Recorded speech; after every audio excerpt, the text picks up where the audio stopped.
ఖండించడంతో పాటు అనేక రకాల ఆరోపణలు వస్తున్నప్పుడు ఒక రకంగా దాడులు జరుగుతున్న సందర్భం లోపల మాట్లాడకుండా ఉన్నవాళ్ళు వాటిలో ఉంటే ఎంత వెళ్తే ఎంత అనేటటువంటి ఉద్దేశాన్ని ఆయన చెప్పే క్రమంలో అట్లా మాట్లాడినాడు తప్ప పార్టీని డైరెక్ట్గా అట్లా మాట్లాడారు. ఒకవేళ అట్లా మాట్లాడే పరిస్థితి ఉంటే ఆమె మొదటి నుంచి పార్టీని ఎవ్రీ డే ఆమె ఇప్పుడు జాగృతి కార్యక్రమాలు చేసినా కూడా ప్రతిరోజు తండ్రిని వెనకేసుకొచ్చినారు, పార్టీని వెనకేసుకున్నారు. పార్టీ బాగు కోసమే కదా తను అసలు లేఖ రాసింది కానీ తనకు చెప్పే ప్రయత్నాలు చేసింది కూడా పార్టీ కోసమే కదా. మాట దొరికింది అంటారు కానీ దాని ఇంటెన్షన్ అది కాదంటారు. 100% కాదండి, 100% రామ్మోహన్ గారు దానికి అర్థం తప్పుడు తీస్తున్నారు. శివరామ్ గారు ఆ విషయాన్ని నేను ఏకీభవిస్తాను. ఆమె వేరే ఏ దురుద్దేశంతో నాకేదో అన్యాయం చేస్తారు కాబట్టి పార్టీని తిట్టాలనేటటువంటి కోణం ఏమన్నా, ఎందుకంటే లైవ్ చూసి ఎవరికైనా అర్థమవుతుంది. ఎందుకంటే మనం వక్రీకరించాల్సినటువంటి అవసరం లేదు.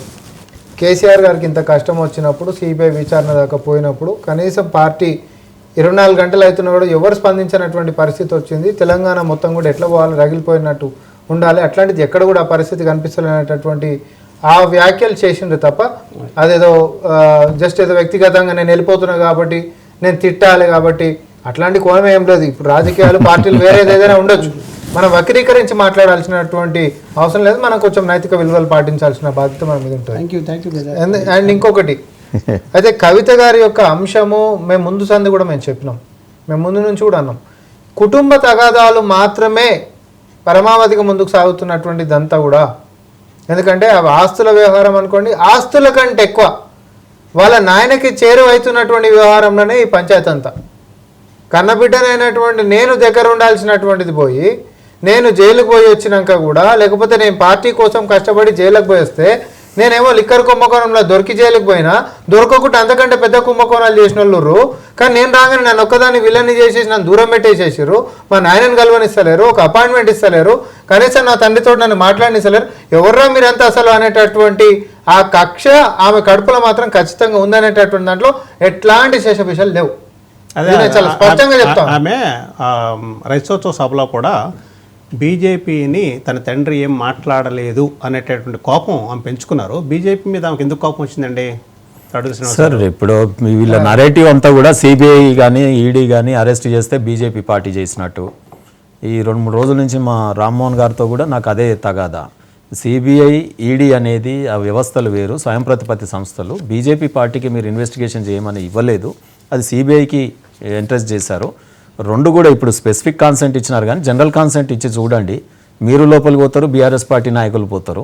మీరు ఇద్దరు కుమ్ముక్కయ్యే అనేక అవినీతి కార్యక్రమాలు జరిగినాయి. ఈ 2 ఏళ్లలో కూడా వారిని తప్పించడానికి కూడా అనేక కార్యక్రమాలు ఎవిడెన్సెస్ ట్యాంపరింగ్ అయినాయి. అందుకే మీరు చేతులు ఎత్తేసి ఈరోజు 2 ఏళ్ల తర్వాత ఇవాళ సిబిఐకి ఇంట్రెస్ట్ చేస్తూ ఉన్నారు.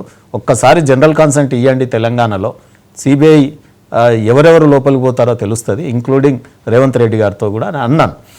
రెండవది నేనేమంటా ఉన్నానంటే, ఇక్కడ మీరు చూసినారు ఎపిసోడ్ అంతా కూడా, లక్ష్యం అయితే నాకేం కనిపించలేదండి. తెలంగాణ ప్రజలు వేరు, కేసీఆర్ గారి కుటుంబం వేరు. కేసీఆర్ గారి కుటుంబానికి ఏ ఆపద వచ్చినా తెలంగాణ ప్రజలకు వచ్చినట్టు, మరి తెలంగాణ కుటుంబానికి, కల్వకుంట్ల కుటుంబానికి సంపద చేకూరితే తెలంగాణ ప్రజలకు సంపద చేకూరిందా? ఇవాళ బంగారు భవనాలు ఆమెనే అంటా ఉన్నది. హరీష్ రావు గారు బంగారు భవనం కట్టుకుంటే తెలంగాణ బంగారు తెలంగాణ అయిపోయిందని మేము అదే అంటున్నాం. ఇవాళ భవంతులు వాళ్ళే పెరిగినాయి, మెర్సిడీస్ బెంజులు వచ్చినాయి, బిల్డింగ్లు వచ్చినాయి, ఫామ్ హౌస్లు వచ్చినాయి. ఆమె కూడా బంగారు బోనం ఎత్తింది, మట్టికుండ బోనం ఎత్తాలి. అమ్మవారికి ఇష్టమైనటువంటి పంచభూతాలతో తయారైన మట్టి పాత్రలో బోనం ఎత్తాల్సిన బంగారు బోనాలు ఎత్తింది. ఇవన్నీ కూడా ఎందుకు జరిగింది విపరీతార్థము అనేది తెలంగాణ ప్రజలకు ఆపాదించడం తప్పు. ఈరోజు తెలంగాణ ప్రజలు ఇవాళ అదే రకంగా భారతదేశ వ్యాప్తంగా ఇవాళ ఉన్నటువంటి పార్టీని వారు విమర్శిస్తూ బయటకు వచ్చినారు. కవిత గారు పదే బీజేపీని టార్గెట్ చేస్తూ విమర్శిస్తూ ఉన్నారు. అందుకు కొంత మేరకు డౌట్ వచ్చి ఆ రకంగా మాట్లాడుతూ ఉన్నారు. ఇవాళ రేవంత్ రెడ్డి గారు వదిలిన బాణమా, కేసీఆర్ గారు వదిలిన బాణమా అనేది నేను మాట్లాడుతూ ఉన్నాను. మరి 3వ విషయం ఏంటంటే, దీంట్లో ఆస్తులు ఒక దొంగతనం జరిగేటప్పుడు 4 కలిసి దొంగతనం చేస్తే ఏ గొడవ ఉండదండి. పంచుకునేటప్పుడు గొడవ వస్తే మాత్రం అనేక రకమైనటువంటి మడ్డలు